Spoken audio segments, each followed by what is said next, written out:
तो आज का ये जो टाइटल है आप देख रहे हैं, डज गॉड एग्जिस्ट, कि क्या भगवान है। क्योंकि जब हम मंदिर आते हैं तो ये पूछ के नहीं आते हैं या ये इंक्वायरी नहीं करते हैं कि क्या भगवान है इस मंदिर में, क्या इस मंदिर में भगवान है। इसका ये मतलब प्रश्न पूछ के हम लोग मंदिर में नहीं आते हैं। लेकिन ये शायद प्रश्न हम करते होंगे कभी कभी जब मंदिर नहीं आते हैं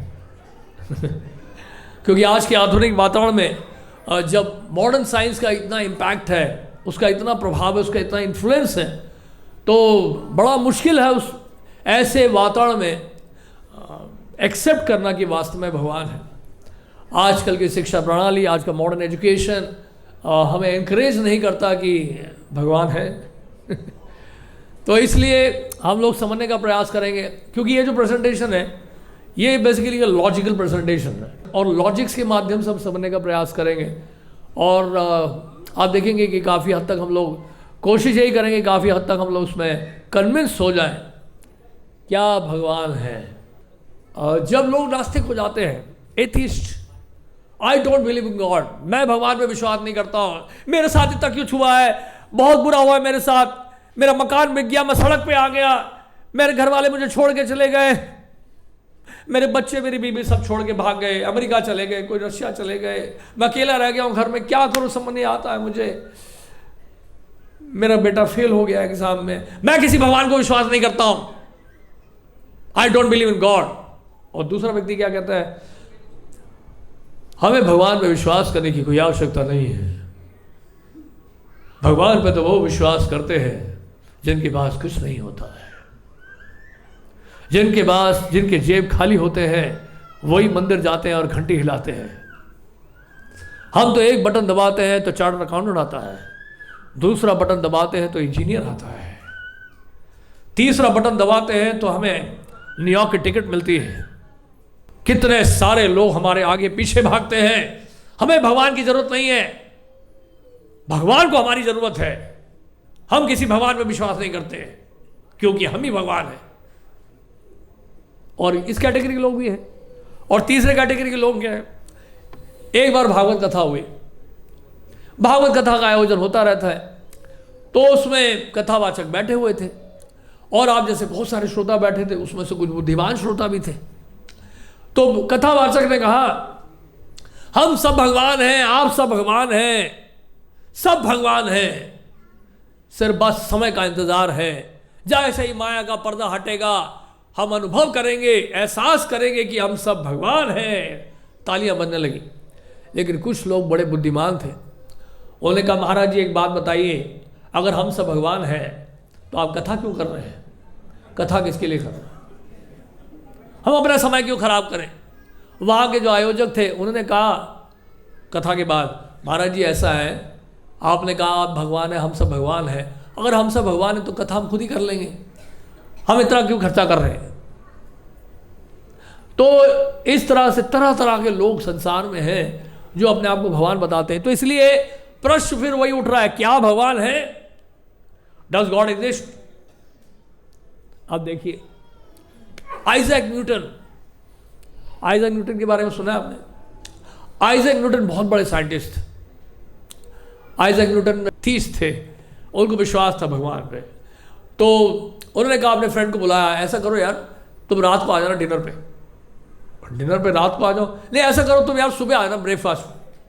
क्योंकि उसका जो फ्रेंड था वो बड़ा एथिस्टिक था, वो बिल्कुल एथिस्ट था, और न्यूटन जो उसको विश्वास दिलाना चाहता था कि वास्तव में भगवान है।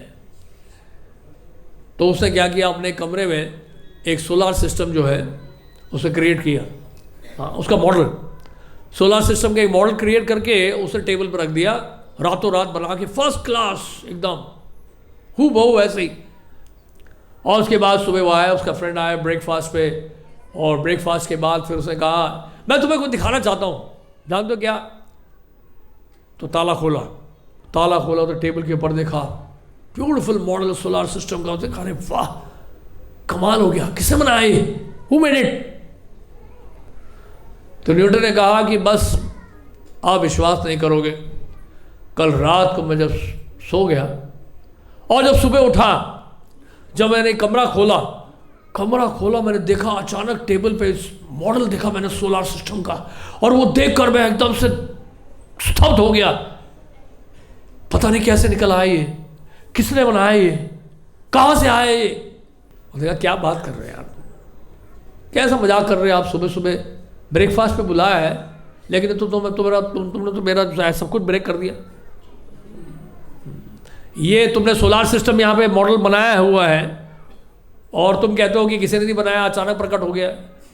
तुम ये सोच रहे हो कि ये किसी ने बनाया है, मैं तुम्हें कह रहा हूं कि अचानक आए, ये बाई चांस हो गया। ये कैसे हो सकता है। वो मानने के लिए तैयार नहीं था। उन्होंने कहा देखो ऐसा है, अगर तुम्हें इस बात पे विश्वास नहीं हो रहा है कि मॉडल बन गया, सोलार सिस्टम का मॉडल कैसे बन गया अपने आप, किसी ने बनाया होगा, तो सोच के जो एक्चुअल सोलार सिस्टम है, ये जो पूरा क्रिएशन है, पूरा यूनिवर्स है, वो कैसे अपने आप निकल आया होगा, वो कैसे बाई चांस निकल आया। जब एक मॉडल सोलार सिस्टम जो है, उस सोलार सिस्टम का जो मॉडल है उसको बनाने वाला कोई है, तो इस सृष्टि को बनाने वाला भी तो कोई होगा। समझ गए आप। तो वो जो फ्रेंड है, उसकी दिमाग की खिड़कियां सारी खुल गई। उसने कहा वाह भाई वाह, क्या बात बताई। तो इस तरह से यहां पर आइजैक न्यूटन का कहना है, I do not know what may appear to this world, but to myself I seem to have been like a boy playing by the seashore and diverting myself in now and then finding a smoother pebble or a prettier shell than ordinary, while the great ocean of truth lay all undiscovered before me. तो इस तरह से Isaac Newton कह रहे हैं कि बहुत सारी चीजें हम जो अभी तक डिस्कवर नहीं कर पाए। आइजैक न्यूटन ने क्या डिस्कवर किया था? Law of gravitation. कैसे एक पेड़ के नीचे बैठे रहे, अचानक देखा कि सेब ऊपर से गिर रहा है, सेब ऊपर से नीचे गिर रहा है, ऊपर नहीं जा रहा है, क्या बात है। तो लगा कि कुछ है, पुल है, कोई खींच रहा है नीचे से कोई कौन खींच रहा है, अरे कोई नहीं खींच रहा, तो कौन खींच रहा है, कोई तो खींच रहा है, ऊपर डालते नीचे आ जाता है। तो देयर इज अ ग्रेविटेशन, उसको कहते हैं गुरुत्वाकर्षण कहते हैं, है ना कि नहीं। लेकिन एक बात ध्यान रहे कि आइजैक न्यूटन ने लॉ ऑफ ग्रेविटेशन डिस्कवर किया है, इन्वेंट नहीं किया है, बनाया नहीं है। It's a God's law of gravitation discovered by Newton. समझे कि नहीं समझे? It's a God's law of gravitation discovered by Newton. और लॉ ऑफ ग्रेविटेशन देखा जाए तो इतना एब्सोल्यूट भी नहीं है, क्योंकि एयर के मैनिपुलेशन से इस ग्रेविटेशन पुल को भी आप ओवरकम कर सकते हैं। जैसे प्लेन में जाते हैं तो प्लेन तो ऊपर चला जाता है ना, हवा में उड़ता है कि नहीं, तो वैसे एयर का मैनिपुलेशन है, और क्या है। तो ग्रेविटेशन पुल हर जगह अप्लाई नहीं होता है। और जैसे पंछी उड़ते हैं, पक्षी उड़ते हैं, हवा में उड़ रहे थे तो ऊपर जाके उड़ते रहते हैं, नहीं कैसे उड़ते हैं। तो ग्रेविटेशन पुल भी एब्सोल्यूट नहीं है। डिस्कवर जरूर किया न्यूटन ने, लेकिन बनाया नहीं उसने। I don't believe in God because I can't see him. मैं भगवान में विश्वास नहीं करता हूं कि मैं उन्हें देख नहीं सकता हूं। मुझे भगवान में विश्वास नहीं है। भगवान है तो मुझे दिखाओ, कहां है आपके भगवान। मैं नहीं मानता हूं कि भगवान है। भगवान है तो मेरे सामने आए। सुना होगा ऐसे डायलॉग्स मूवीज में कई बार, अगर भगवान है तो सामने आए। कहां है तो आपके भगवान? उन्होंने मेरे लिए क्या किया है, मेरे परिवार के साथ क्या हुआ, मेरे बिजनेस के साथ क्या हुआ, कहां है आपके भगवान? कोई भगवान नहीं है, हम ही भगवान हैं। हमारी देखने की क्षमता है नहीं? क्या हम अपनी आंखों की पलकों को देख सकते हैं? और एनर्जी को देख सकते हैं आप? आज तक किसी ने एनर्जी को देखा है फ्लो करते हुए? नहीं देखा ना, तो फिर कैसे विश्वास करेंगे एनर्जी होती है? हाँ, उसको फील कर सकते हैं आप। कैसे? छू के। छूइएगा मत, डोंट टच इट। अभी आप बैठे हुए हैं, आप पीछे देख पा रहे हैं, दीवार के पीछे क्या दिख रहा है? इसके पीछे कुछ दिख रहा है? कुछ नहीं दिख रहा है। अच्छा, अब मैं से पूछूं, चांद पास है या चाइना पास है? बताइए क्या आंसर इसका? चाइना पास है या चांद पास है? चाइना पास है, लेकिन चांद देख पाते हैं, चाइना नहीं देख पाते आप। चांद देख पाते हैं लेकिन चाइना नहीं देख पाते हैं। चाइना पास है, चांद दूर है। तो देखने में क्या विश्वास कर रहे हैं आप? एक बार एक व्यक्ति गया प्राइम मिनिस्टर के ऑफिस के बाहर, I want to meet the prime minister, Shriman Narendra Modi ji से मैं मिलने आया हूं, आज जाके उनको बता दीजिए। तो उनके गार्ड्स बोलते हैं रुक जाइए, यहां पर आप कहां से आए हैं? पहले तो एंट्री नहीं उनकी। चलो उन्होंने थोड़े से दया दिखाई, उन्होंने कहा ठीक है आप खड़े रहिए, हम पता करके बताते हैं। और वहाँ गए, सेक्रेटरीट में गए, पीएमओ में। सेक्रेटरी से पता गया एक व्यक्ति, अनजान व्यक्ति बाहर आके खड़ा है, पता नहीं कौन है, प्रधानमंत्री जी से मिलना चाहता है, बहुत देर से वहाँ खड़ा हुआ है, बोलता है यही मर जाऊंगा, नहीं जाऊंगा नहीं, जब तक प्रधानमंत्री से नहीं मिलूंगा मैं हिलूंगा नहीं यहाँ से, मैं प्राण जाए पर हम ना जाए। और अंदर जाके पीएमओ से पता किया तो प्रधानमंत्री के ऑफिस से मैसेज आ गया, आप प्रधानमंत्री से मिलना चाहते हैं, you want to see the prime minister but prime minister doesn't want to see you. क्या बोला प्राइम मिनिस्टर के ऑफिस से? Prime minister doesn't want to see you, you want to see the prime minister. आप प्रधानमंत्री को देखना चाहते हैं, प्रधानमंत्री आपको नहीं देखना चाहते। इसी तरह से ये तो प्रधानमंत्री की बात है, एक छोटे से देश के प्रधानमंत्री की बात है, और उस सृष्टि को चलाने वाले भगवान को हम देखना चाहते हैं। क्या हमें वो योग्यता है देखने की? अगर आंखों में मोतियाबिंद हो जाए, कैटरैक्ट हो जाए, तो सामने वाली चीज ही नहीं दिखती, वस्तु ही नहीं दिखती, हमें सब धुंधला दिखता है। कभी कैटरैक्ट हुआ नहीं आपका? कैटरैक्ट हुआ तो देखिएगा, नहीं दिखेगा आपको, उसका ऑपरेशन कराना पड़ता है। इसलिए तो देखने की क्षमता हमारी बड़ी कमजोर है। क्या आपने बुद्धि को देखा अब तक? आप में से कितने लोगों ने अपने बुद्धि को देखा है? किसी ने नहीं देखा, कोई हाथ नहीं खड़ा करेगा। आप कह रहे हैं कि आपने नहीं देखा बुद्धि को, इसका मतलब आप में बुद्धि नहीं है। Should we conclude? Should we conclude like this? आप लोग खुश नहीं होंगे सुनकर, आप सबको गुस्सा आ जाएगा, प्रभु जी क्या बात कह रहे हैं, हमें बुद्धि नहीं है, आप में बुद्धि है? What nonsense we are speaking. क्या आप में ईगो है? बोलते प्रभु जी आप no ego, I am very humble man. Ego सब में है, माइंड सबके पास है, इंटेलिजेंस सबके पास है, दिखता नहीं है, लेकिन सबको पूरा विश्वास है कि है। क्या आप अपने ग्रेट ग्रैंडफादर को देखे हैं?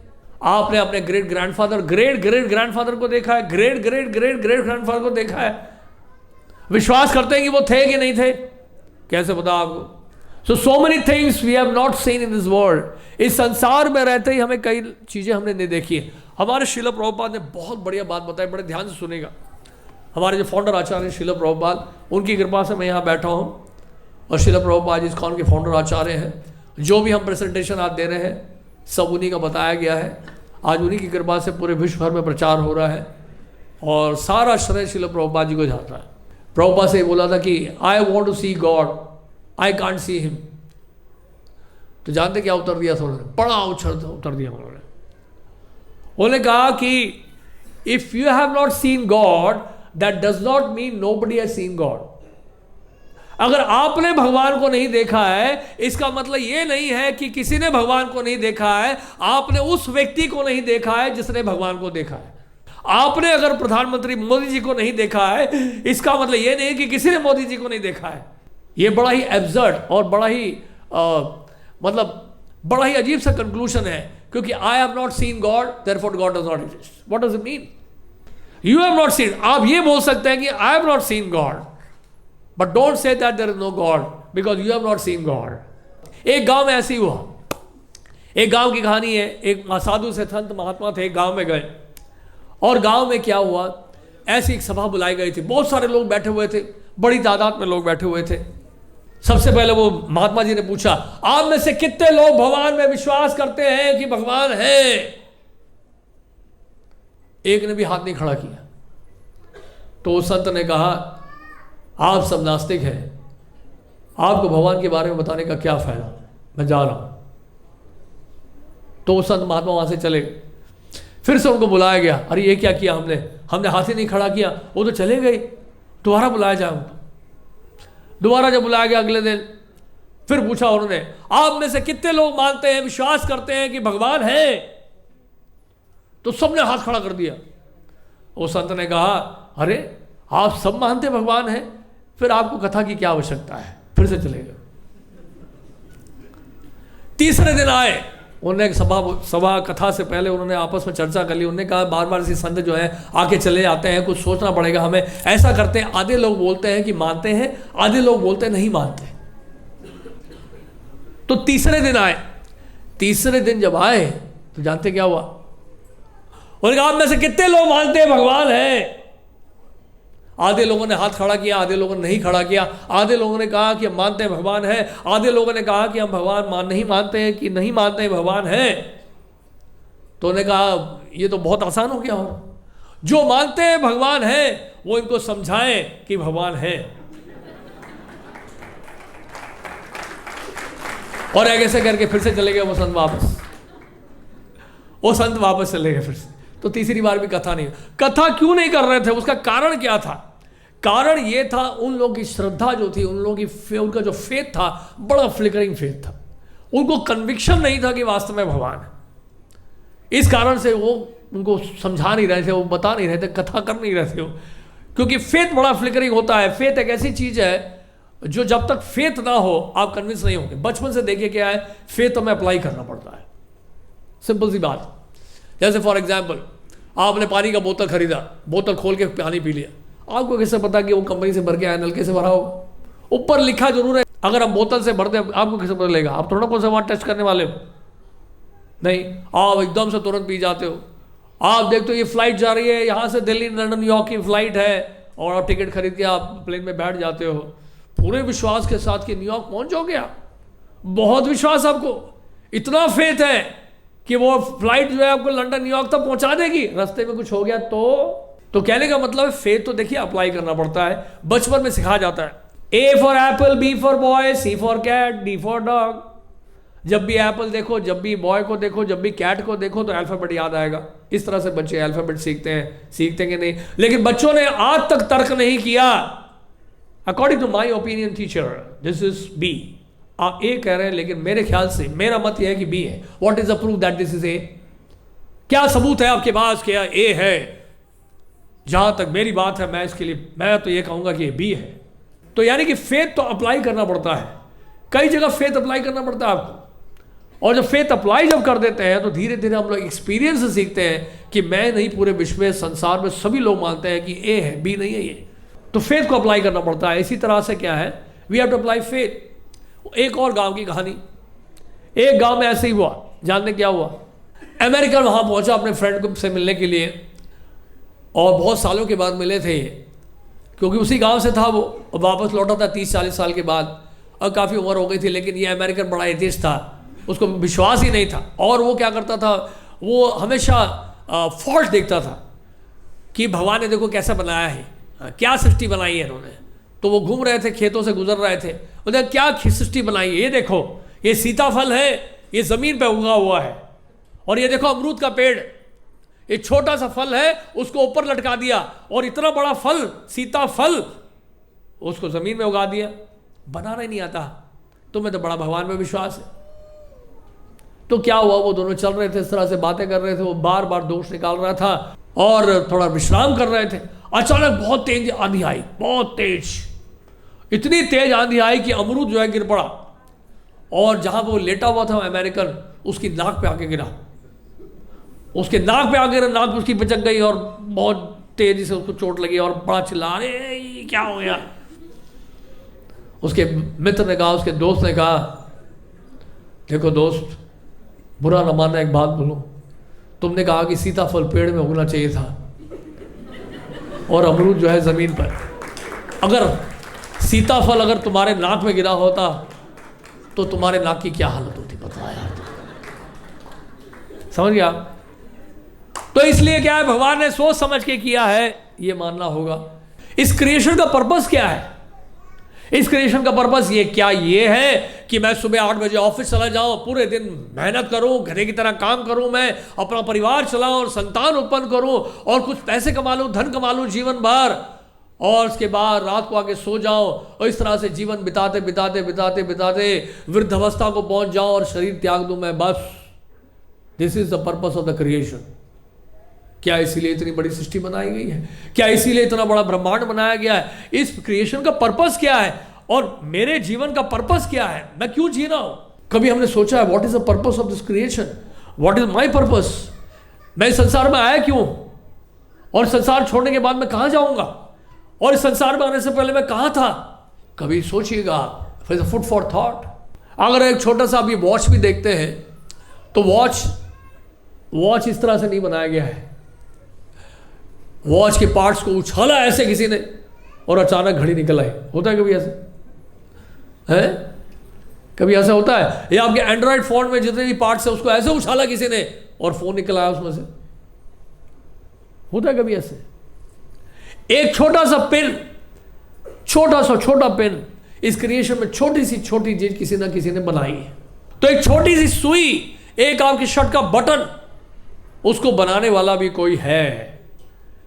आपका घर कोई बनाने वाला है, आपका परिवार कोई बनाने वाला है, आपका समाज कोई बनाने वाला है, आपका देश कोई बनाने वाला है, आपका संसार कोई बनाने वाला है। इसी तरह से कोई सृष्टि को बनाने वाला भी कोई है। Who created this universe? We see wonderful creations around us. क्या क्या क्रिएशन, देखिए कितना सुंदर फूल है, दिख रहा है? वैसे तो कागज के फूल भी आते हैं, प्लास्टिक के फूल भी आते हैं, खुशबू नहीं होती उसमें। और फूल, ऐसे फूल निकल आते हैं, 12 महीने कोई ना कोई फूल आपको मिल जाता है। माला बनाने के लिए, सजाने के लिए कितने सारे फूल आ रहे हैं। कहां से आ रहे हैं ये सारे फूल? कौन बना के आपको दे रहा है? खुशबू डाल के दे रहा है, उसमें नेचुरल फ्रेग्रेंस है उसमें। आप पूरे जीवन भर लग जाओ, ऐसा फूल नहीं बना पाओगे आप। आज तक किसी वैज्ञानिक ने, किसी साइंटिस्ट ने, किसी ने आज तक ऐसा फूल नहीं बनाया है जो आपको नेचर के द्वारा मिलता है। किसी ने तो बनाया है। कितना सुंदर गुलाब का फूल है, कितना खुशबूदार फूल है, कितनी वैरायटी है उसमें, कितने प्रकार के पैरेट्स हैं, देखिए कितने कलरफुल पैरेट्स हैं, कितने प्रकार की मछलियां हैं, कितने प्रकार के देखिए आप एक्वाटिक एनिमल्स हैं। अब देखिए वृक्ष, ये बैनियन ट्री है जो बड़ा ही अद्भुत है। ये बैनियन ट्री की विशेषता जानते हैं क्या है? इस वृक्ष का जो बीज है बड़ा विशेष होता है। एक एक वृक्ष में वट वृक्ष है, लेकिन सारे बीजों से वट वृक्ष निकलता नहीं है। एक पक्षी है जो बीज को खाता है, उसको बीज वो डाइजेस्ट नहीं होता है, और डाइजेशन होने के बाद इसको एक्सक्रीट कर देता है। जब वो एक्सक्रीट करता है तो वो बीज एज इट इज बाहर निकल आता है। उस बीज से जो है ये वट वृक्ष निकलता है। क्या टेक्नोलॉजी है, देखिए क्या साइंटिफिक है। अगर बोलते हैं ना, देखिए फाइल बहुत बड़ा है, प्रभु जी कैसे भेजूं आपको मैं? जिप फाइल, उसको जिप करके भेजिए, आप जिप करके भेजिए, छोटा करके भेजिए। उस जिप फाइल में वो बड़ा फाइल है। क्या है? उस जिप फाइल में बड़ा फाइल है। इसी तरह से छोटे से बीज में इतना बड़ा वट वृक्ष है, यानी कि बड़ा वट वृक्ष है, उसमें बहुत सारे वृक्ष हैं, उन छोटे बीजों में बहुत सारे वृक्ष हैं। ये क्या टेक्नोलॉजी है, सोच के देखिए आप। एक पक्षी उसको खाता है, वो एक्सक्रीट करता है, और उसमें से जो बीज निकलेगा, उस बीज में से वट वृक्ष निकलता है। कितना बड़ा वट वृक्ष होता है, ह्यूज बैनियन ट्री, ह्यूज। क्या बना सकते हैं? हम में से कोई बना सकता है? इस संसार में कोई बना सकता है? कोई नहीं बना सकता है। अमेजिंग। आप क्रिएशन में देखिए, अगर आप भगवत गीता पढ़ेंगे तो भगवत गीता में भगवान ने एक अध्याय है विभूति योग। भगवान ने उसमें क्रिएशन की बात की है, और क्रिएशन के माध्यम से हमें विश्वास दिला रहे हैं। अब भगवान को अगर डायरेक्टली नहीं देख सकते आप, so try to see him through his creation. देखिए फॉर एग्जाम्पल मैं बताता हूं कैसे। जैसे मान लीजिए वर्ल्ड का रिचेस्ट आदमी है कोई, एलन मस्क वर्ल्ड का रिचेस्ट आदमी, आप डायरेक्टली उससे मिल नहीं सकते, लेकिन उसके प्रोवर्स, उसके ऑपुलेंस, उसके ऐश्वर्य, उसकी संपत्ति, उसकी प्रॉपर्टी, उसका धनाढ्य, उसके जितने भी जमीन जायदाद है, उस सब को देखकर उसके पोजीशन को हम समझ सकते हैं कि कितना बड़ा आदमी है वो, कितना बड़ा व्यक्ति है वो। आप समझ रहे हैं? बहुत मैं एग्जाम्पल से समझाने की कोशिश कर रहा हूं। सो सिमिलरली क्या है कि बेसिकली जब भगवान के क्रिएशन को स्टडी करते हैं तो एक एक चीज में जो है इतनी विशेषता है, उसको देखकर समझ में आ सकता है, आपको अनुभव होगा कि ये जो चीज है, ये जो वस्तु है, कोई साधारण व्यक्ति बना ही नहीं सकता है, इम्पॉसिबल है। तो नेचर को स्टडी करते हैं कई लोग, नेचर को जब स्टडी करते हैं उनको रियलाइज होता है कि this can not be made by ordinary person, it is impossible. तो ये बैनियन ट्री जो बेसिकली बहुत बड़ा उदाहरण है। अब देखिए मोनालिसा का, ये मोनालिसा का फोटो किसने बनाया? नहीं, अपने आप बन गया। रात को सोया मैं, सुबह जब उठा तो सामने मोनालिसा का फोटो था मेरे कमरे में।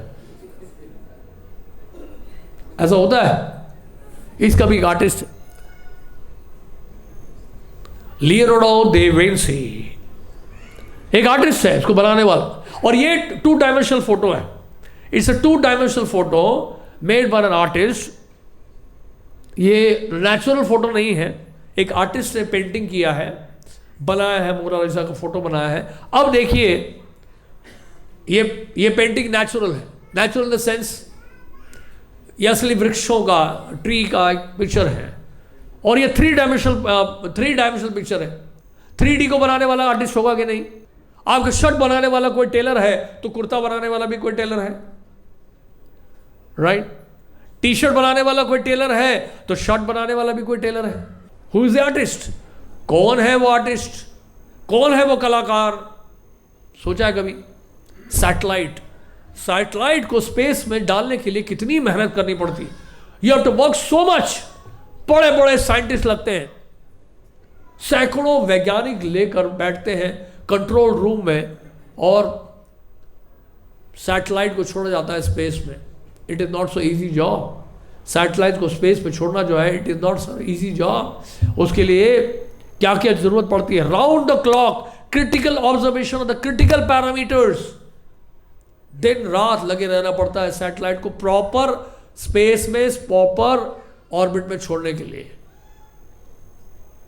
अब देखिए, ये तो एक सैटेलाइट है, मैनमेड सैटेलाइट था, और ये नेचुरल सैटेलाइट है। मून को सैटेलाइट मानते हैं कि नहीं मानते हैं? सो दैट इज ऑल्सो सैटेलाइट। अब देखिए अर्थ, देखिए यहां पे पृथ्वी को देखिए। ये पृथ्वी जो है अपने ऑर्बिट में चल रही है, समझ रहे आप? और ये अर्थ जो है अगर थोड़ा सा भी सन की तरफ चले जाए, ऑर्बिट से थोड़ा सा भी सन की तरफ चला जाए, तो क्या जानते क्या होगा? ये पृथ्वी सन के अंदर ही चली जाएगी। और अगर ये अर्थ जो है ऑर्बिट से उस तरफ चला जाए तो उसी तरफ चला जाएगा बिल्कुल। तो ऑर्बिट में प्रॉपरली प्लेस किसने किया है? जिस तरह से हमने बताया, सैटेलाइट को स्पेस किया है, सैटेलाइट को प्रॉपर जगह पे स्पेस किया है किसने? साइंटिस्ट ने स्पेस किया। उसी तरह से यहां पर देखिए इस ऑर्बिट में अर्थ को प्रॉपरली लोकेट किसने किया होगा? कभी सोचा हमने? कभी वहां कोई ट्रैफिक जैम नहीं होता है, कोई एक्सीडेंट नहीं होता है वहां कोई चलान नहीं होता है हाई स्पीड का। वो ऑर्बिट में सारे प्लैनेट्स जो है बेसिकली बिल्कुल जो है ऑर्डर में चल रहे हैं, बिल्कुल ऑर्गेनाइज्ड है, बिल्कुल सिस्टमैटिक है। कोई भी आगे पीछे नहीं चल रहा है, कोई भाग नहीं रहा है जल्दी, कोई जिगजैग नहीं जा रहा दिल्ली के ट्रैफिक की तरह, कोई ऐसे नहीं निकल रहा है। दिल्ली के ट्रैफिक में आप जानते कैसा होता है? कोई ऑर्बिट में तो होता नहीं है। सबके अपने अपने लेन्स होते हैं, कोई किसी भी लेन में घुस सकता है, कोई दाएं भी जा सकता है, कोई बाएं भी जा सकता है। लेकिन यहां पर ये प्लैनेट्स हैं वो अपने ही ऑर्डर में चल रहे हैं, और वहां से इधर उधर नहीं हो सकते वो। They have to go in the right direction. तो इस तरह से सोलर सिस्टम भी है। तो सोलर सिस्टम हमने बताया था, आइजैक न्यूटन की कथा बनाई थी आपको, आइजैक न्यूटन के बारे में बताया था कि उन्होंने सोलर सिस्टम बनाया। अब ये देखिए जो एक्चुअल सोलर सिस्टम है कितना कॉम्प्लिकेटेड है, और हर प्लैनेट जो है अपने ऑर्बिट में चल रहा है। कोई देखिए आपस में टकराव नहीं है, कोई आपस में झगड़ा नहीं है, कोई आपस में जो है वहां पे एक्सीडेंट नहीं हो रहा है। सब जितने भी प्लैनेट्स हैं वो अपने अपने पोजीशन में फिक्स्ड हैं, और यानी कि इन द सेंस अपने प्रॉपर पोजीशन में चल रहे हैं। तो कौन कर रहा है ये सब? एक दिल्ली का ट्रैफिक को कंट्रोल करने के लिए कितनी सारी समस्याएं आती हैं, कितनी सारी यात्राओं का सामना करना पड़ता है। अगर आपकी गाड़ी से थोड़ा भी फेदर टच हो जाए तो महाभारत हो जाता है सड़क पे, होता है कि नहीं होता है? लेकिन ना यहाँ पे कोई महाभारत नहीं हो रहा, ना कोई युद्ध हो रहा है, ना कुछ हो रहा है। बड़ी शांति से जो है प्लैनेट्स अपने ऑर्बिट में चल रहे हैं, कोई डिस्टर्बेंस नहीं है। तो कौन ओवरसी कर रहा है इसको? कौन सुपरवाइज कर रहा है? बताइए, who is in control? Who is controlling?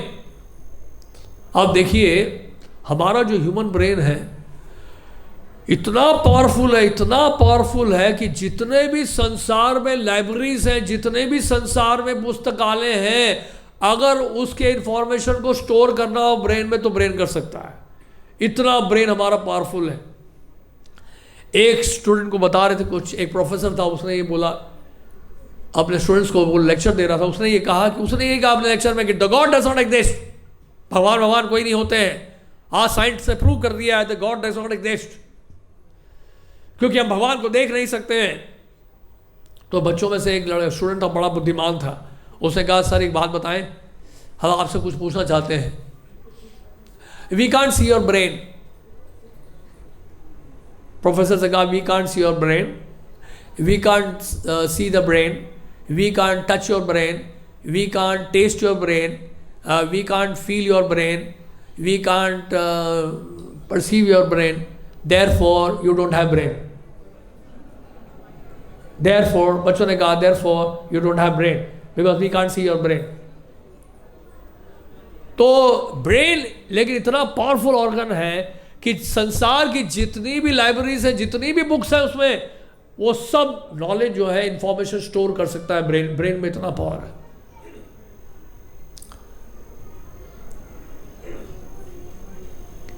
अब देखिए ह्यूमन ब्रेन के बारे में बताया कि human brain is made of trillion brain cells, each one of this more powerful and sophisticated than most computers around the planet today. Super computer के बारे में सुना होगा आपने। सुपर कंप्यूटर की बात जब की जाती है तो सुपर कंप्यूटर को बनाने वाले बड़े बड़े साइंटिस्ट हैं, बड़े बड़े साइंटिस्ट हैं। लेकिन उस सुपर कंप्यूटर को बनाने वाला व्यक्ति कैसा होगा सोच के देखिए, जिसके पास ये ह्यूमन ब्रेन है। Who made the natural intelligence of this incredibly complex computer. इस कंप्यूटर को बनाने वाला कौन है जिसने सुपर कंप्यूटर को बना दिया। आज कंप्यूटर के बारे में सोच के हम लोग बड़े खुश होते हैं कि कंप्यूटर का क्या हाई स्पीड है, सारा काम फटाफट हो रहा है, कोई मैनुअल नहीं करना पड़ता है, सब कुछ टेक्नोलॉजी के थ्रू हो रहा है। लेकिन सच बताएं कितने लोग जो है अनएम्प्लॉयड हो रहे हैं, कितने लोग बेरोजगार हो रहे हैं। जहां पे 10 लोग काम कर रहे थे वहां पे एक ही व्यक्ति काम कर रहा है, वहां बाकी जो 9 लोग हैं वो बेकार हो गए क्योंकि उनके पास वो कंप्यूटर वाला ब्रेन नहीं है, यानी वो कंप्यूटर ऑपरेट नहीं कर सकते हैं। So the unemployment is increasing with the advancement in technology. तो कहने को तो हम टेक्नोलॉजी के लिए एडवांस कर रहे हैं, लेकिन we are unable to engage everyone. हम लोग एंगेज नहीं कर पा रहे हैं। तो टेक्नोलॉजी के बेनिफिट्स भी हैं, डिसएडवांटेजेस भी हैं, बेनिफिट्स भी हैं, दोनों ही हैं। तो इस तरह से आप देखिए यहां पर अब क्या देखिए, बढ़िया से बढ़िया गाड़ी बनाई गई है। ये गाड़ी बनाने वाला कौन है? इस गाड़ी का पर्पस क्या है? ये गाड़ी किस लिए बनाई गई है? कोई पर्पस है कि नहीं है, या ऐसी गाड़ी बना दी गई? हाँ, किसने बनाया ये कंप्यूटर? किसने इसको असेंबल किया? किसने ये टावर बनाया, आईफिल टावर? और किसने ये बिल्डिंग बनाया, world trade tower, twin towers? नहीं है अभी। बनाया भी किसने और बिगाड़ा भी किसने? दोनों ही इंसानों ने।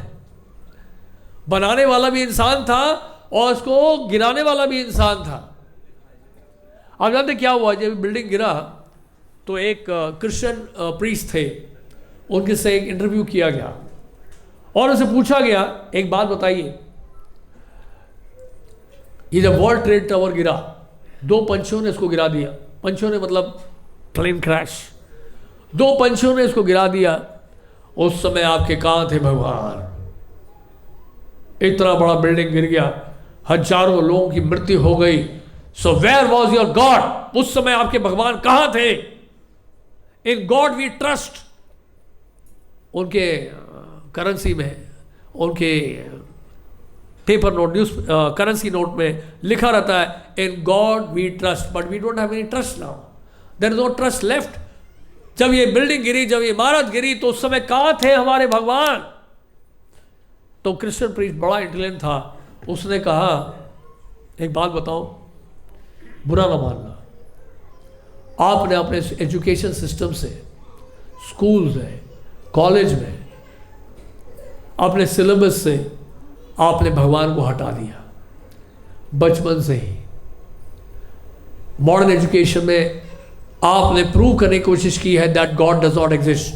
और आज ये जब इमारत गिर रही है, आज जब ये इमारत गिर गई है, तब आपको भगवान याद आ रहे हैं। उस समय भगवान क्यों नहीं याद आया आपको, जब बचपन में ही आपको पढ़ाना था उनको? अगर बचपन में आपने सिखाया होता कि गॉड एग्जिस्ट और उन्हीं की कृपा से हम लोग जी रहे हैं, तो आज ये दिन नहीं देखना पड़ता हमें। आज भगवान आपको याद आ रहे हैं।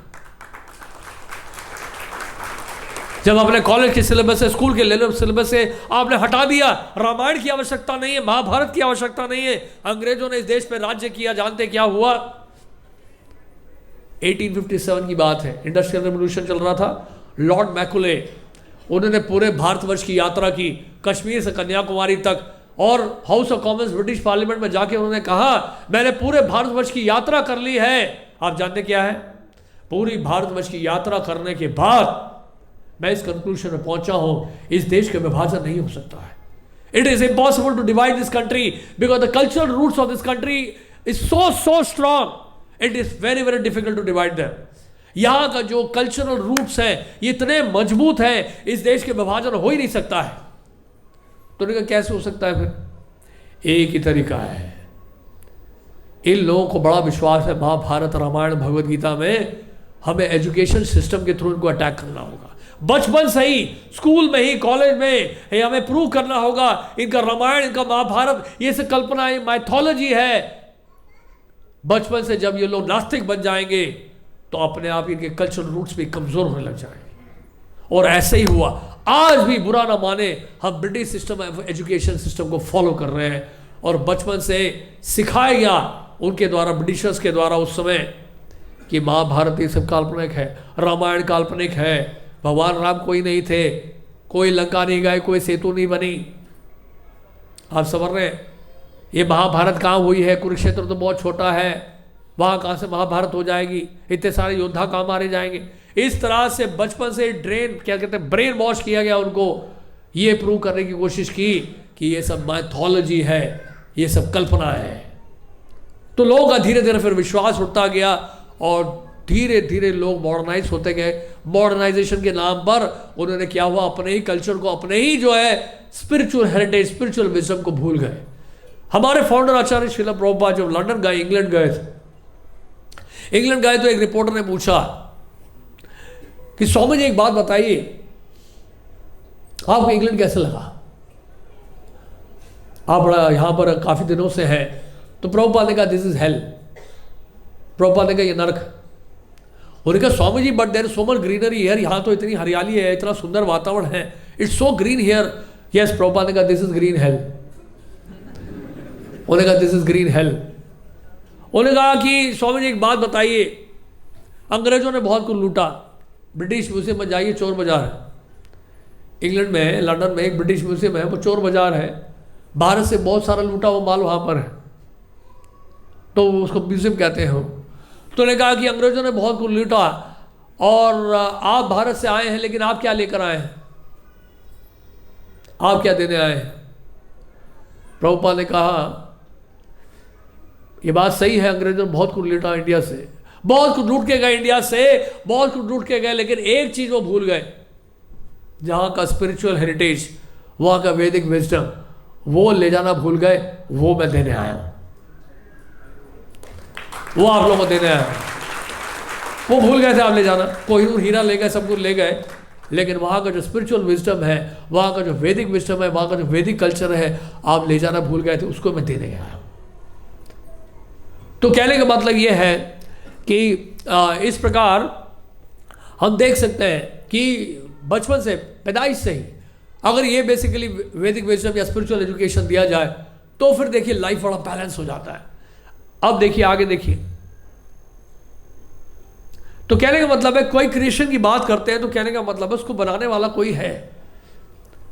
ये कैमरा है तो कैमरा को ऑपरेट करने वाला कोई है, एक छोटा सा मशीन उसको ऑपरेट करने वाला कोई है। इसी तरह से इतना बड़ा जो मशीन, यूनिवर्सल मशीन है, उसके पीछे भी तो कोई ऑपरेटर होगा। हाँ, भले आप कह सकते हैं कि हम भगवान में विश्वास नहीं करते, we don't believe in God, लेकिन इतना तो विश्वास कर सकते हैं कि कोई तो व्यक्ति है जो कंट्रोल कर रहा है, कोई तो व्यक्ति है जो ऑपरेट कर रहा है, जिसके कारण जो है संसार अभी तक चल रहा है। सूर्य उदय हो रहा है, सूर्य अस्त हो रहा है, समय पर उदय हो रहा है, समय पर अस्त होता है। हमारी तरह से इरेस्पॉन्सिबल नहीं है। सर थोड़ा लेट हो गए, आज ट्रैफिक जैम था। जब भी लेट होता है तो हम क्या बोलते हैं? ट्रैफिक जैम था। एक जापानीज आया था यहाँ पर और हमारे एक मित्र थे, उनका अपॉइंटमेंट था उनके साथ कनॉट प्लेस में, और जब कनॉट प्लेस पहुँचे तो सिर्फ वो 2-3 मिनट लेट हुए थे। देखिए जापानीज लोग जो यूरोपियंस में क्या है, वो पंक्चुअल बहुत होते हैं, वेरी वेरी पंक्चुअल। और तो 2-3 मिनट लेट हो गए वो। उन्होंने कहा सर यू आर लेट। वो जापानीज से बोला you are late. Yes I am actually late by 2-3 minutes. उन्होंने कहा, जानते हो जापानी से क्या बोला? You can be late only if you are going to die, otherwise you can't be late. आप लेट हो सकते हैं, अगर आप मर रहे हो तो लेट हो सकते हैं, otherwise you should not be late. I am a busy man, I am waiting for you for last 2-3 minutes. तो कहने का मतलब ये है, तो क्या बता रहे थे कि बेसिकली क्या है, क्रिएशन के पीछे जब भी क्रिएशन की बात करते हैं तो क्रिएटर होना जरूरी है। इस बात को हम अच्छे से समझना है। अब देखिए, मैं छोटा सा एग्जाम्पल दे रहा हूं, और आप घर में नहाते तो हो गई, और जब नहाते हैं तो कई बार शावर बात भी करते हैं, बड़ा अच्छा लगता है। शावर बात करते हैं तो पानी कहीं से तो आता होगा। हम बोलते हैं हाँ पानी कहाँ से आता है? हम बोलते हैं पानी आता है प्रभु जी हमारे घर के ऊपर टैंक है, वाटर टैंक, उसमें रात को पानी भरता है। अब जो है डायरेक्ट लाइन तो है नहीं, इसलिए बोरिंग करके रखा हुआ है हमने। दिल्ली में तो कई घरों में बोरिंग से ही पानी चल रहा है, तो बोरिंग करके रखा है, टैंक में पानी भर लेते हैं। और कई घरों में तो पाइप का लाइन होता है, तो पाइप का लाइन अगर आ रहा है, दिल्ली जल बोर्ड से आ रहा है, कहीं से भी आ रहा है, तो घर में भी टैंक रखा हुआ है, स्टोर करके रखा, तो उधर से पानी आ रहा है और फिर शावर बात ले रहे हैं। और फिर हम पूछते हैं आपसे, वो जो टैंक में पानी है वो कहाँ से आ रहा है? बोलते हैं यहाँ पर हमारे एरिया में एक बहुत बड़ा टैंक है, उस टैंक से वो पानी आ रहा है। अच्छा ठीक है, बहुत अच्छी बात है। वो टैंक में पानी कहाँ से आ रहा है? वो टैंक में पानी आ रहा है, पास में नदी है बहुत, और सोनिया विहार लाइन है, गंगा जी का पानी है, और वो पानी जो है पाइपलाइन के थ्रू आता है, और वो जो है इस कॉलोनी के बड़े टैंक में भरता है। उसके बाद हमारे घर तक पाइप आती है और हमारे टैंक में भरता है, फिर उसके बाद हमारे पाइप में आता है, वॉशरूम में आता है, शावर बात लेते हैं। आप समझ रहे? और उसके बाद गंगा जी का पानी कहाँ से आता है? गंगा जी का पानी आता है वो हरिद्वार के रास्ते से ऊपर जब जाते हैं गंगोत्री की तरफ, तो गंगोत्री से आता है, गंगोत्री से आता है। गंगोत्री का पानी कहाँ से आता है? आप समझ इस बात को? जब आपके घर में जो पानी है, जब नहाना होता है, शावर बात लेना होता है, तो टैंक के पानी से आता है, कंक्लूड कर देते हैं आप। और लोकेलिटी का उस कॉलोनी का पानी जो है बड़े टैंक से आ रहा है, और बड़े टैंक का पानी जो है कहाँ से आ रहा है? उसका सोर्स नदी से आ रहा है, गंगा जी से आ रहा है। गंगा जी का सोर्स आप बोलते हैं गंगोत्री से आ रहा है, तो गंगोत्री में जो जल है वो कहाँ से आ रहा है? उसके बाद क्यों नहीं आंसर दे रहे हैं आप? Why you are unable to answer? इसका मतलब बुद्धि कम है हमारे में। इसका मतलब क्या है कि हमने बहुत ज़्यादा जो है डीप नॉलेज नहीं है हमारे पास, हम ज़्यादा सोच नहीं पा रहे उससे आगे क्या है, वो जल कहाँ से आ रहा है, ये हवा पानी कहाँ से मिल रहा है हमें। आज आप खेत में जाते हैं, आप कभी खेत में देखा है कि पता नहीं, कभी गांव जाके देखिए। वास्तव में किसी ने बड़ा अच्छा बताया था, अगर आप भगवान को जानना चाहते हैं तो प्रकृति के नज़दीक जाना होगा। शहर में रहकर बड़ा मुश्किल है। बच्चों से पूछे कि दूध कहाँ से मिलता है, बोलते मदर डायरी से, सिक्का डालो दूध निकलता है। कभी भैंस को गाय को दूध देते देखा नहीं है, तो कैसे विश्वास होगा कि दूध कहाँ से आता है? वो तो यही बोलेंगे सिक्का डालो तो दूध मिलता है। हम भी बचपन में पहली बार जब मदर डायरी में गए थे, सच बता रहा हूँ आपको, मुझे भी ऐसे लगा था, यार दूध आ जाता है, इसमें सिक्का डालो और दूध निकलता है, कमाल है यार। मैंने कहा है कहाँ दूध इसमें? हम देखते तो दूध है कहाँ, तो पीछे जाते चेक करते थे दूध कहाँ से। पहली बार जब गए थे हम, तो सोर्स, तो इस तरह से हम लोग जो है विश्वास बड़ी आसानी से होता नहीं है हमें, क्योंकि हमारा बड़ा ही एनालिटिकल ब्रेन हो चुका है, ऐसा दिमाग हो चुका है कि हम बड़े आसानी से विश्वास करते नहीं हैं, उसको एक्सेप्ट नहीं कर पाते। तो इस तरह से जो है हम लोग जो है इस क्रिएशन को यानी कि नेचर को स्टडी करना बहुत जरूरी है। नेचर के जो व्यक्ति करीब जाएगा वो बड़ी आसानी से समझ पाता है। अगर आप खेत में जाए, खेत की बात कर रहा था मैं, आप गांव में जाएं, खेत में जाएं, वहां की जमीन देखिए आप, उस जमीन से सीताफल निकलता है, उसी जमीन से फूल निकलता है, उसी पृथ्वी से वही मिट्टी है, उसी मिट्टी से क्या निकलता है? सीताफल निकलता है, आलू निकलता है। आप जाकर देखिए, आप कभी खेत में जाकर देखिए किस तरह से निकलती है सब्जियां, इतनी वैरायटी, इतने सारे फूल निकलते हैं। एक तरफ गुलाब का फूल उग रहा है, उस तरफ जाइए तो केले का पेड़ है, केले के पत्ते हैं, केले का खेत है, उसी तरफ जाइए आप गन्ने का खेत है, सारा निकल रहा है, पृथ्वी से निकल रहा है। पृथ्वी आपको क्या क्या दे रही है सोच के देखिए। इतने समय तक, आज हम सुबह जाएं ओखला मंडी में सब्जी के लिए, सब्जी की भरमार होती है, डेली सब्जी आ रहा है हमारे पास, डेली सब्जी आ रहा है, सब्जी का प्रोडक्शन हो रहा है, और मान लो प्रोडक्शन बंद हो जाए तो आज हम गाड़ियां चला रहे हैं, बोलते हैं जी हमारे पास नई गाड़ी आई, हुंडई की गाड़ी ली है हमने, मर्सिडीज लिया है, रोल्स रॉयस लिया है हमने, बेंटली लिए है, लेकिन पेट्रोल कहां से आ रहा है? आप जानते हैं बॉम्बे पोर्ट हार्बर, वहां पे जब ड्रिलिंग होता है, क्योंकि हमारे एक मेंबर है जिनका ऑयल ड्रिलिंग का कंपनी है एक्सप्लोरेशन का, तो उन्होंने बताया कि किस तरह से तेल निकलता है। देखिए सबसे पहले क्या करते हैं, 9000 फीट जाकर पहले ड्रिलिंग शुरू होती है, 9000 फीट में जाकर ड्रिलिंग शुरू होती है, उसके बाद 25 से 30,000 फुट तक नीचे जाना पड़ता है, समुद्र के नीचे 25,000 to 30,000 feet deep under the sea, वहां जाके फिर तेल निकलना शुरू होता है। मिल गया तो धन्यवाद भगवान का, नहीं मिला तो नहीं मिलेगा तेल। कोई जरूरी नहीं कि तेल सप्लाई करना ही पड़ेगा उनको, और जिस दिन तेल बंद हो गया बुरा ना माने, हम सबको वापस बैलगाड़ी में आना पड़ेगा, हो सकता है पैदल भी चलना पड़े। तो इतना ज्यादा विश्वास मत कर ले अपने ऊपर कि तेल भी हम सप्लाई कर रहे हैं, हवा भी हम सप्लाई कर रहे हैं, पानी भी सप्लाई कर रहे हैं। भगवान ने सृष्टि बनाई, हमने शहर बनाया, भगवान ने जल बनाया, हमने वाटर पोल्यूशन बनाया, भगवान ने एयर बनाया, हमने एयर पोल्यूशन बनाया। क्या बनाया हमने? पोल्यूशन बनाया, पोल्यूट कर दिया, माइंड पोल्यूशन बनाया, माइंड पोल्यूशन बना दिया। आज हम बड़ा ही जो है गर्व कर रहे हैं, देखो हमने पानी को शुद्ध कर दिया, हमारे यहाँ आरओ लग गया जी, शुद्ध ताजा जल मिलेगा अब आपको, कोई टेंशन नहीं है जी, गंदा पानी हो तो कोई नहीं, हम गंदे से गंदे पानी को शुद्ध कर सकते हैं। लेकिन जानते हैं नेचुरल आरओ सिस्टम कितना पावरफुल है? नेचुरल आरओ सिस्टम होता है जो समुद्र का जो खारा पानी है उसको सन क्या करता है, एवोपरेट करता है, और एवोपरेट करके वो बादल बन जाता है। बादल का जो पानी होता है सबसे प्योर होता है, रेन वाटर जो होता है प्योरेस्ट होता है, वो है नेचुरल आरओ सिस्टम।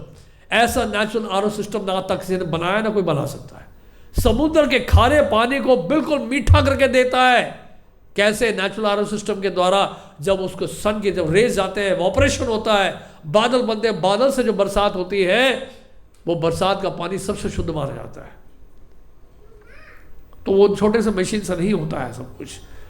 और सबसे बड़ी बात ये है, अगर आप किसी ने पूछा था एक बार मॉर्निंग वॉक में हमारे श्रील प्रभुपाद जा रहे थे, हमारे फाउंडर, उनसे पूछा था कि how we can perceive the presence of the lord, हम कैसे माने कि भगवान है? उन्होंने कहा कि ऊपर देखो आकाश में, बोलते हैं कि very easily perceive the presence of lord, you just see up in the sky. जब मॉर्निंग वॉक में जा रहे थे, you see just see up in the sky, वो देखो गीले बादल हैं, एक सूखे बादल होते हैं उसमें तो पानी होता नहीं, ये देखो गीले बादल हैं, ये जो गीले बादल हैं आप जानते हो कितना पानी है उसमें? एक गीले बादल में यानी कि रेन क्लाउड्स में कम से कम 500 टन पानी होता है। और जो बेसिकली जो क्लाउड स्टॉर्म क्लाउड्स होते हैं, जब स्टॉर्म आता है उस प्रकार के जो क्लाउड्स होते हैं, हेवी क्लाउड्स होते हैं जो, उसमें तो लाखों टन पानी होता है। और वो बादल वो सारा पानी लेकर जा रहा होता है आकाश में, उसमें से एक बूंद भी नहीं गिरता जब तक ऊपर से आ गया ना हो। अगर बुरा ना माने, क्लाउड बस्ट हो जाए, क्लाउड बस्ट हो जाए जैसे केदारनाथ में हुआ था, क्या हुआ था आप जानते ही, बादल अगर फट गया तो।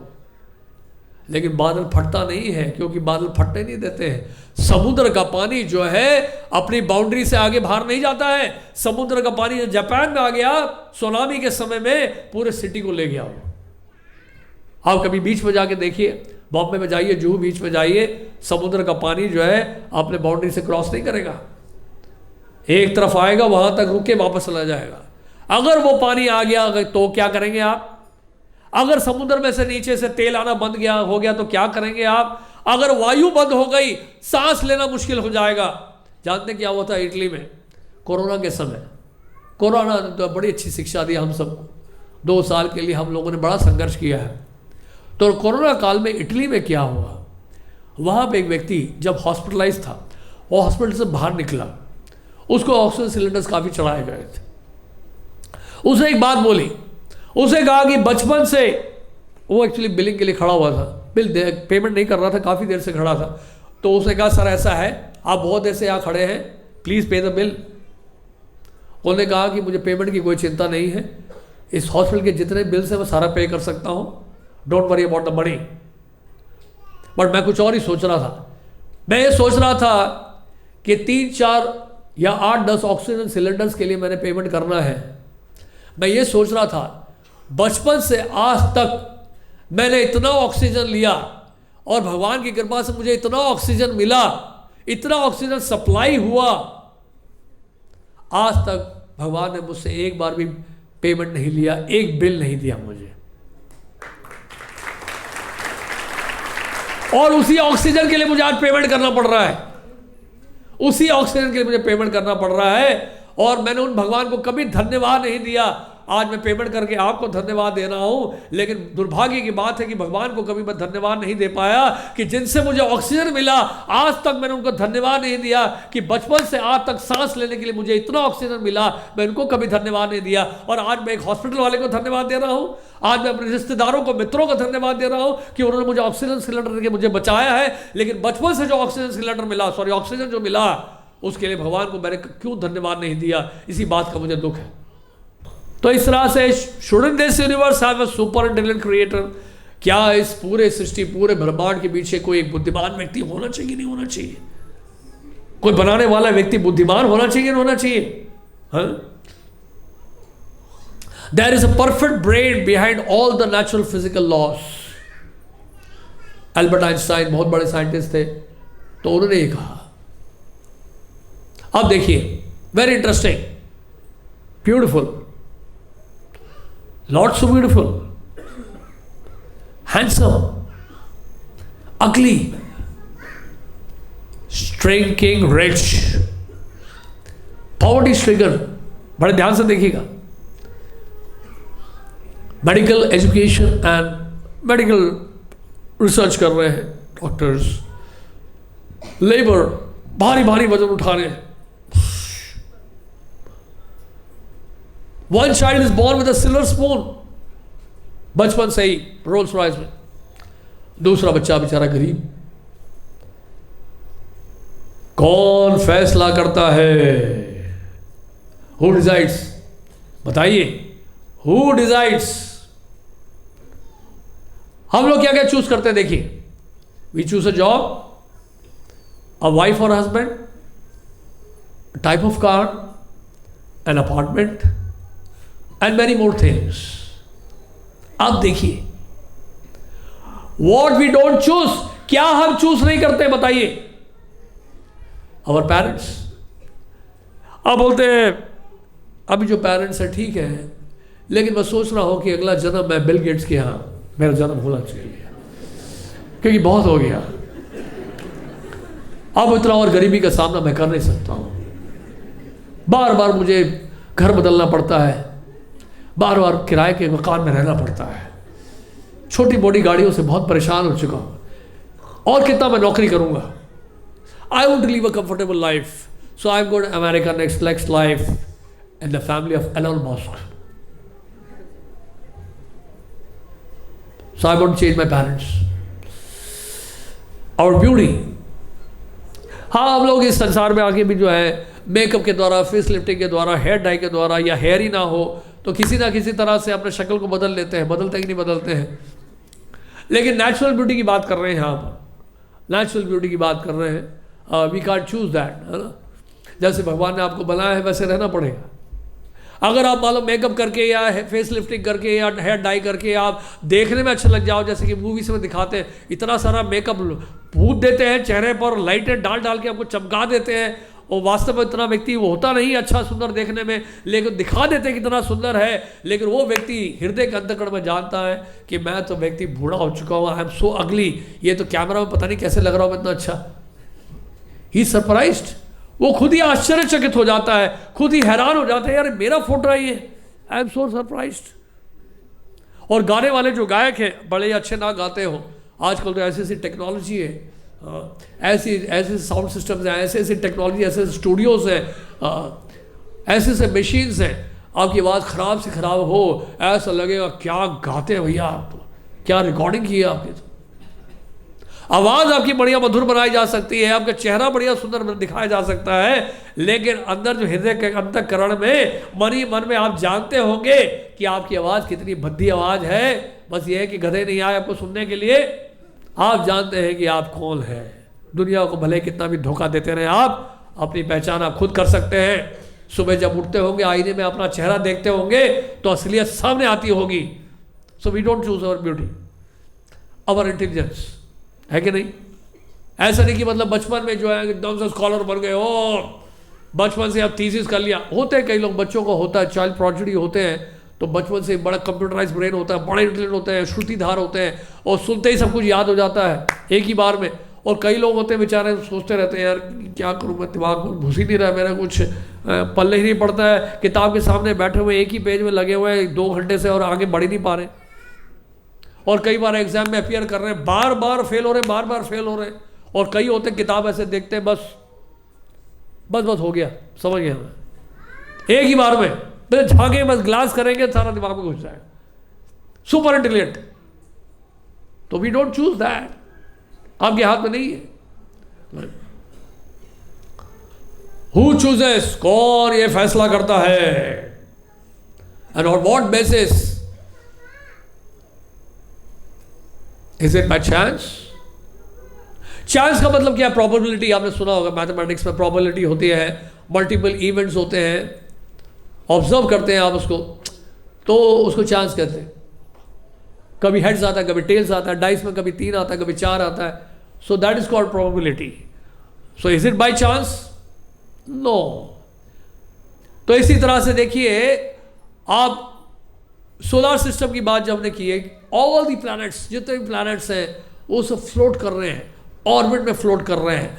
जिस तरह से ट्रैफिक, आप देखते हैं ट्रैफिक रूल्स और रेगुलेशन जब फॉलो करते हैं, सड़क पे देखते हैं, तो ट्रैफिक को फ्लो को बनाने रखने के लिए भी एक कंट्रोल रहता है, उसके पीछे भी नियंत्रण रहता है। एक ऑर्गेनाइजेशन है, क्राफ्ट्समैनशिप है। जैसे उन्होंने बताया, वो छोटे से बीज में एक बहुत बड़ा बैनियन ट्री है, बहुत सुंदर फूल है, और एक ऑर्गेनाइजेशन है हनी बीज का, एक मदर बी है और बाकी सारी बीज है, सब लाइन में चलते हैं। आपने देखा होगा चींटियों को, देखा कतार में चलते हुए। कहीं भी आप मिठाई का डब्बा रख दो, मीठा रख दो अपने कमरे में, और जब चींटियां आएंगी तो लाइन बना के आती है। इंसान ही इतना बदमाश है कि पता चले कहीं फ्री में मिल रहा है तो मार धाड़ शुरू हो जाएगा, लाइन सारी तोड़ देंगे, टूट पड़ेंगे सब लोग, सब हमें पहले मिल जाए भैया, नहीं। लेकिन चींटियों में देखिए कितना कल्चर है, कितने ऑर्गेनाइज्ड हैं, कितनी हार्मनी है उनके अंदर। वो जब चलते हैं बड़े लाइन में चलते हैं। एक बार श्रील प्रभुपाद हमारे जो फाउंडर है, वो मॉर्निंग वॉक में जा रहे थे बॉम्बे में जूहू बीच में अपने डिसाइबल्स के साथ। तो एक डिसाइबल ने बोला कि प्रभुपाद वो देखिए, ये सारे पक्षी उड़ रहे हैं बड़े हार्मनी में, ये सब एक साथ। देखा ना हमने, कई बार कबूतर होते हैं या कई पंछी होते हैं, एक साथ उड़ते हैं, एक साथ बड़े हार्मनी में उड़ते हैं। तो प्रभुपाद ने कहा, they are more intelligent than you, वो आपसे ज्यादा बुद्धिमान है, वो एक साथ उड़ रहे हैं। They are more organised, they are more intelligent, they are more peaceful. तो इस तरह से अब देखिए, स्पाइडर को देखिए आप, स्पाइडर घर बनाता है, घर निकाल लेता है। अब ऐसा थोड़ा था कि आप घर बनाते हो और बोलते हैं यार इस घर से परेशान हो गया हूं मैं, इसको वापस अपने मुंह में ले लेता हूं, और मुंह में ले लेता हूं और कहीं घर बना दूंगा, फिर घर में पूरा मुंह के अंदर ले लेता हूं, फिर घर बाहर निकाल देता हूं। तो ये मकड़ी ऐसी करती है। मकड़ी में क्या डिटर्मिनेशन होता है, मकड़ी का जाल बनाती है और जब उसको जरूरत नहीं पड़ती तो उसको समेट लेते हैं फिर से। तो क्या उसमें ऑर्गेनाइजेशन है, क्या उसके अंदर जो है क्षमता है, क्या उसके अंदर कला है।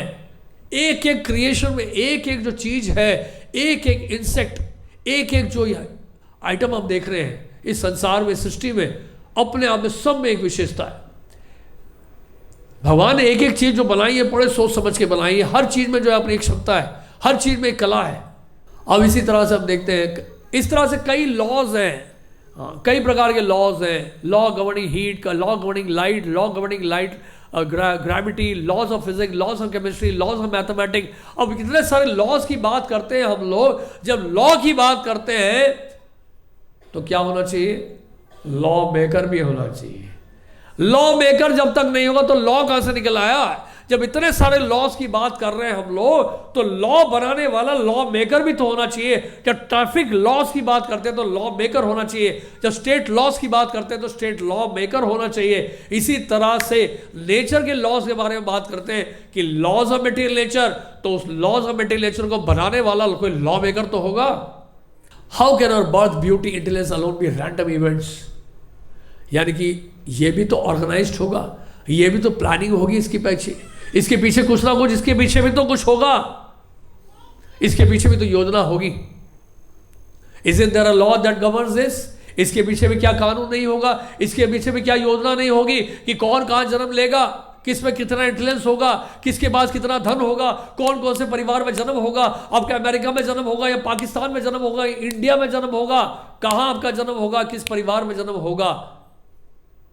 ये क्या बाई चांस हो रहा है सब कुछ? एक गवर्नमेंट को चलाने के लिए भी अलग अलग मिनिस्ट्री होती है। लॉ मिनिस्ट्री है, या फिर हेल्थ मिनिस्ट्री है, एनर्जी मिनिस्ट्री ऑफ एनर्जी है, डिफेंस मिनिस्ट्री है, एजुकेशन मिनिस्ट्री है, वगैरह बहुत सारी मिनिस्ट्री हैं। इसी तरह से पूरे यूनिवर्सल गवर्नमेंट को मैनेज करने के लिए भी मिनिस्ट्री है। एयर डिपार्टमेंट है, वाटर डिपार्टमेंट है, लाइट डिपार्टमेंट है, फायर डिपार्टमेंट है, पूरे क्रिएशन को चलाने के लिए भी। Use one's intelligence to appreciate the inconceivable brain of the Lord। ये साइंटिस्ट की ड्यूटी बता रहे हैं कि साइंटिस्ट को क्या करना है। तो हम लोग साइंस के अगेंस्ट नहीं है, पर हम एक्सपेक्ट करते हैं साइंटिस्ट को। हमारे एक श्रील प्रभुपाद जी के शिष्य थे जो साइंटिस्ट थे, तो उनको प्रभुपाद जी ने कहा था, you prove scientifically that God exist. अगर आप साइंटिस्ट हो तो साइंटिफिकली प्रूव करो God exist. To glorify the mystery the lord's creation energy, to create world wide spiritual awareness, to understand and explain the purpose of lord's creation. तो ये scientist का काम है। इस तरह से साइंस अगर जो है, अगर साइंटिस्ट विश्वास करने लग गए, अगर साइंटिफिकली लोग प्रूव करने लग गए कि गॉड एग्जिस्ट करते हैं, तो पूरा संसार विश्वास करेगा, पूरा संसार। क्योंकि आज के समय में क्या है, लोग साइंस पर विश्वास करते हैं। साइंस अगर इसको प्रूव करना शुरू कर देगा, कि साइंटिफिकली प्रूव करना शुरू कर देगा कि गॉड एग्जिस्ट करता है, तो सामान्य व्यक्ति जो है वो बड़े आसानी से उसको स्वीकार कर पाएगा। तो इस तरह से बहुत सारी बातें हैं, और इन बातों के द्वारा हमें ये समझना है कि बेसिकली क्या है। अगर हम ये विश्वास ना करें कि भगवान है, कम से कम इतना तो विश्वास करें कि कोई तो कंट्रोलर है, कोई तो सुप्रीम कंट्रोलर है, कोई तो लॉ मेकर है, कोई तो सुप्रीम ऑर्गेनाइजर है जो संसार को चला रहा है, सृष्टि को चला रहा है। राइट। तो बेसिकली हमें क्या करना है, हमें बेसिकली कोऑपरेटर बनना है। हमें कंट्रोलर नहीं बनना है, कोऑपरेटर बनना है। भगवान की सृष्टि के साथ सहयोग करना है। जब भगवान की सृष्टि के साथ सहयोग करेंगे, when we cooperate with the lord's creation, तब किसी चीज़ की संसार में कमी नहीं होगी। देखिए, इसलिए क्या है, no God no peace. Logically हमने समझने का प्रयास किया है। We just try to understand logically कि किस तरह से भगवान की प्रेजेंस को, गॉड के एग्जिस्टेंस को हम कैसे विश्वास करें अपने जीवन में। क्योंकि देखिए, जब तक हमें यही विश्वास नहीं होगा कि भगवान है, तो उसके आगे की बातें क्या करें। Then what should we say? फिर तो भगवान ने क्या कहा, भगवान ने भगवत गीता में क्या कहा, या भगवत गीता में जो लिखा है, या भगवान कृष्ण ने ही नहीं बोला है, भगवान कृष्ण के भीतर से और कोई बोल रहे हैं। तरह तरह के इंटरप्रिटेशन भगवत गीता के लोग ऊपर कर रहे हैं। आप समझ रहे, एक बुक लिखते हैं, एक बुक ऑथर करते हैं आप, और बुक पब्लिश हो जाती है, आपका नाम लिखा जाता है, और मैं क्या करता हूँ, आपके नाम को हटा देता हूँ, और मैं कहता हूँ कि ये किताब इन्होंने लिखी है, इनके अंदर से कोई और बोल रहा है, या और किसी ने लिखा है, इसने इस व्यक्ति ने नहीं लिखा है। उस ऑथर का कितना बड़ा इंसल्ट होगा, सोच के देखिए।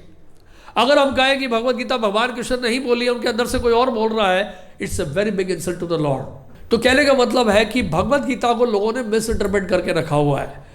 भगवत गीता को जब एज इट इज रिसीव करेंगे हम लोग, एज इट इज नॉलेज को गेन करेंगे, तो भगवत गीता का मैसेज हमें एज इट इज मिलेगा। अगर उसमें इंटरप्रिटेशन करेंगे अपने स्वार्थ को पूरा करने के लिए, तो फिर भगवत गीता के असली मर्म को हम नहीं समझ पाएंगे। So this very very important to understand first of all the God exist. अब उसके बाद आगे की बात आती है कि भगवान है कौन, फिर हु इज गॉड। पहले तो ये तो विश्वास कर लें कि भगवान है। तो कल का सेशन हमारा रहेगा, कल हम लोग नेक्स्ट सेशन लेंगे एग्जिस्टेंस ऑफ सोल के ऊपर, कि वास्तव में आत्मा का अस्तित्व क्या है। क्या सोल एग्जिस्ट करता है?